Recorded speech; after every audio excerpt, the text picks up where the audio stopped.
Hello दोस्तों, कैसे आप सब। तो आज हम लोग जैन धर्म के बारे में पढ़ेंगे। जैन धर्म जो है 6ठी शताब्दी ईसा पूर्व में दो धर्मों का बहुत ज्यादा विकास हुआ था। एक तो था जैन धर्म और दूसरा क्या था, बौद्ध धर्म।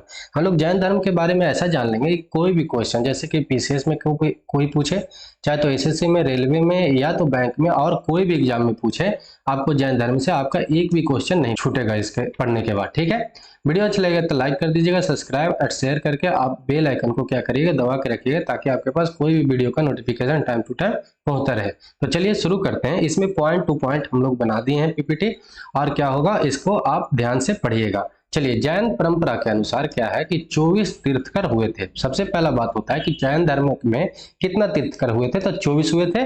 उसमें प्रथम कौन थे, तो ऋषभ देव प्रथम थे।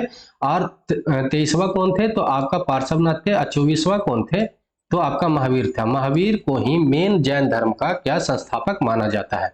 ठीक है, महावीर का जो जन्म हुआ था 540 ईसा पूर्व में वैशाली जो बिहार है उसमें वैशाली एक जगह है, वहां पे कुंड ग्राम में हुआ था। ठीक है, उनके पिता का नाम सिद्धार्थ जो क्षत्रिय कुल के थे, प्रधान थे, और माता जो थे लिच्छवी के नरेश के चेटक के बहन थे। लिच्छवी नरेश के चेटक के बहन थे। कभी कभी पूछ लेता है कि उनकी पत्नी का नाम, तो उनकी पत्नी का नाम क्या था, तो यशोदा था। ये बात याद रखिएगा।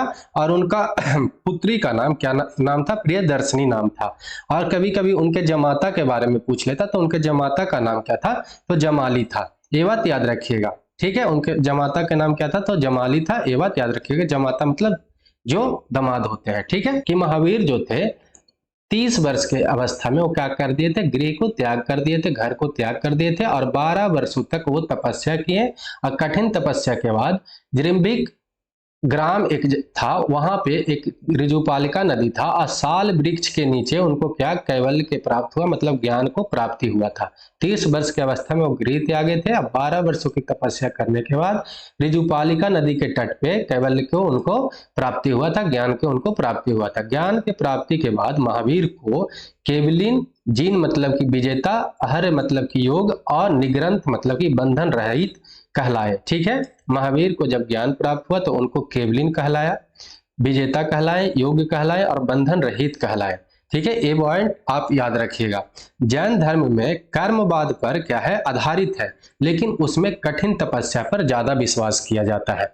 ये भी बात याद रखना है आपको। जैन धर्म में 5 व्रत का माना जाता है। पहला है अहिंसा, जिसमें हिंसा न करना। सत्य मतलब झूठ ना बोलना। अच्छे मतलब कि चोरी ना करना।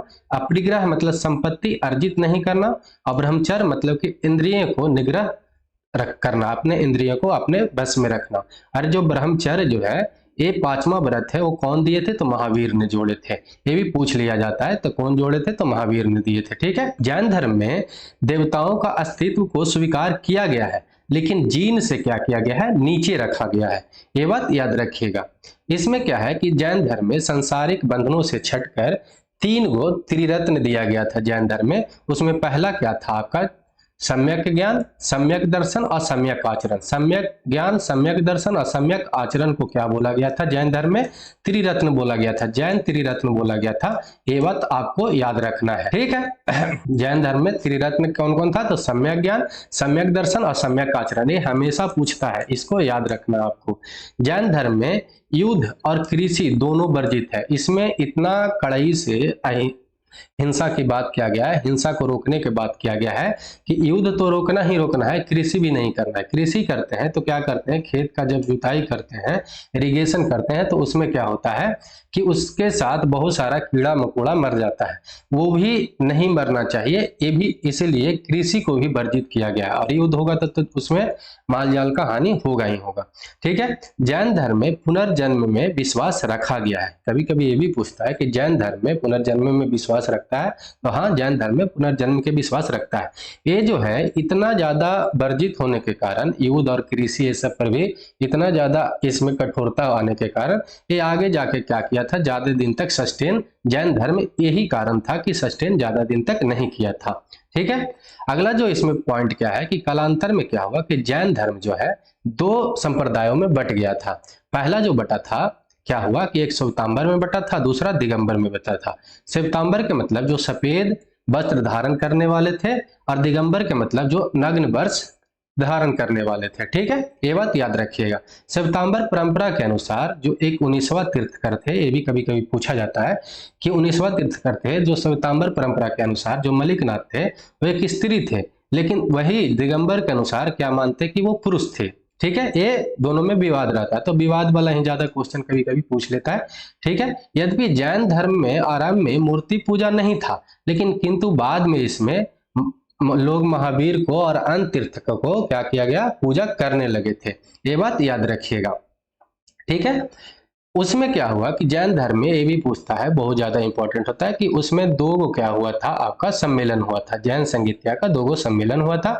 तो दोनों सम्मेलन के बारे में जान लेंगे कब हुआ था और उसका स्थान कहाँ था और अध्यक्ष कौन थे। तब प्रथम जो हुआ था, कहीं कहीं पे आपको 322 ईसा पूर्व लिखा रहेगा और कुछ स्रोतों में 300 ईसा पूर्व लिखा रहता है। ठीक है, ये बात आपको याद रखना। और प्रथम जो हुआ था पाटलिपुत्रा, जो बिहार की अभी राजधानी है पटना, वहां हुआ था। उस समय उसको पाटलिपुत्र नाम था और अध्यक्ष कौन थे उसका, तो अतुल भद्द थे। ठीक है, ये बात याद रखिएगा। इसमें कोई भी सम्मेलन होता है तो उसका परिणाम निकलता है, तो इसका जो परिणाम निकला था, जो बिखरे हुए लुप्त ग्रंथों था उसका संचयन किया गया और 12 अंगों का क्या किया गया, संकलन किया गया। और इसी में क्या हुआ था कि जैन धर्म का जो संप्रदाय था दो भागों में विभाजन हो गया था। एक तो श्वेतांबर जो श्वेत वस्त्र पहनने वाले थे, एक दिगंबर जो नग्न रहने वाले थे। ये बात आपको याद रखना है। द्वितीय जो हुआ था 500 कहीं पर 13 ईस्वी लिखा रहता है और कहीं पे 526 ईस्वी लिखा रहता है। ये बल्लवी में हुआ था। बल्लवी कहाँ, गुजरात में। और इसका अध्यक्ष कौन थे, तो देवर्दी क्षमा श्रमण थे। ये बात आपको याद रखना। इसका परिणाम क्या निकला था कि इसमें प्राकृतिक भाषा में जैन ग्रंथों का क्या किया गया था, संकलन किया गया था। प्राकृतिक भाषा में जैन ग्रंथों का संकलन किया गया था। उसमें क्या हुआ था कि दिगंबर और श्वेतांबर क्या किया गया था, बट गया था फर्स्ट सम्मेलन में। ये बात याद रखिएगा। जैन धर्म में कभी कभी पूछता है कि जैन धर्म को जो संरक्षण देने वाला मेन जो राजा थे वो कौन थे, तो सबसे मेन तो आपका कौन थे, चंद्रगुप्त मौर्य थे। और ये बहुत ज्यादा जैन धर्म को मानने वाले थे। और ये चंद्रगुप्त मौर्य जो थे, लास्टली क्या था कि कर्नाटक के श्रवण बेलगोला में जाके सन्यासी अपनाए थे और वो भूख के कारण, मतलब सन्यास थे तो भूख, खाना पीना छोड़ दिए थे, तो वो उनको मृत्यु हुआ था। दूसरा कौन थे इसमें, महापद मंदन थे और अमोघवर्ष और खारवेल। ये सब क्या थे, अमोघवर्ष, चंद्रगुप्त मौर्य, खारवेल, ये सब महत्वपूर्ण शासक थे जो जैन धर्म को क्या किए थे, संरक्षण दिए थे। इसका अगला पॉइंट क्या है कि गैंग शासकों के अधीन एक समान चामुंड राय ने कर्नाटक में श्रवण बेलगोला में गोमतेश्वर की प्रतिमा बनाई थी। ठीक है, ये भी पॉइंट याद रखिएगा। लास्टली क्या हुआ कि कोई भी आदमी जन्म लेता है तो उनको मृत्यु होता है, तो जो महावीर का जो मतलब निर्वाण, मतलब कि उनको जब मृत्यु हुआ वो 468 ईसा पूर्व में राजगीर जो बिहार में है, वो राजगीर के समीप पावापुरी में हुआ था। ठीक है, तो आज के लिए इतना ही। इतना आप अगर करके जाते हैं तो आप 99% आप क्वेश्चन बना के जैन धर्म से चलाइएगा। तो चलिए ठीक है, जय हिंद, जय भारत।